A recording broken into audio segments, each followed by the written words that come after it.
the pandemic hit, early care and education was suddenly thrust in the forefront as essential, so other essential workers could continue to sustain the health and economic well-being of our community. As more Guilford County families are returning to work, early care and education programs have to be there for our youngest children and their families. So today's going, pretty well. We start our day outside, checking in all the children. So we're usually out there for about an hour and a half every day, getting all the kids with their temperature checks and health checks. And then when we come inside, we get a couple stragglers that come through. I would say the uncertainty of, who we're around. I don't want to get sick, and I have grandchildren, so I enjoy spending time with them, and I don't want to take them anything back. It's just that uncertainty. I think the biggest adjustment for the families is that they can't come into the building. So I think that connection with us in the classroom, I think that's probably the largest adjustment they've had to make. Today's been really good. We've had, typically because of COVID, normally pre-COVID, we would have had 18 children, and because of COVID, we haven't had as many. Early care and education settings provide safe, nurturing places for young children so their families can work, but they serve a dual role that's critical in their educational processes that go throughout their lives. Every day is a gradual process of transitioning them from doing one thing to another, helping them with their gross motor skills, fine motor skills, language. We're constantly singing and talking and looking at them and saying their names so they could learn each other's names. So everything that we do in the classroom is intentional to help them with their developmental growth.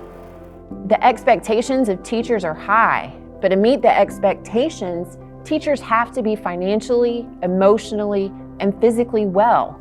But the supports and resources to do that don't always exist. For some reason, this field has always been shortchanged in the compensation field.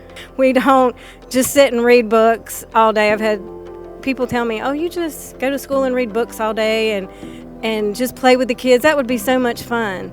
But they don't hear the planning that goes behind it. We make lesson plans, even for our infant class, we make lesson plans for the infants. This is a field for as long as I've been in it, and there's been other people that I know that have been in it longer, should be paid what they're worth.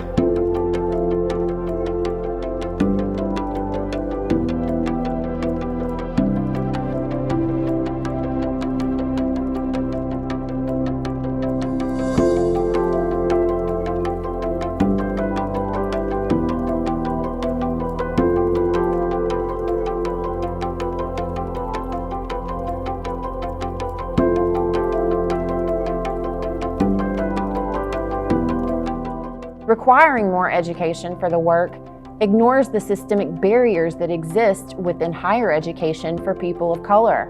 I had to go out with short-term disability, and I got a one-time check, and I was out for 6 weeks. If I needed longer than 6 weeks, I couldn't afford it. We're focusing so much on the kids, but we also need to focus on the people that are providing for those kids. Before the pandemic, most early care and education teachers in Guilford County and in the country didn't earn a living wage, have access to paid leave, or receive benefits like employer-sponsored health insurance. I think it really discourages people that are put here to do just what I do. That's their purpose, but they can't afford to do it. And I think that's just such a disservice to our children. We have to be able to survive in this world, especially the teachers that don't have a significant other to help them. They have to be able to make it, to give you 100%. And it's kind of impossible if we are worrying about our medical bills, our rent, our house payment, our car payment. More dedicated funding is needed to improve pay and provide benefits for teachers here in Guilford County. They work in a highly regulated, demanding profession, and it requires a deep knowledge of child development and skills.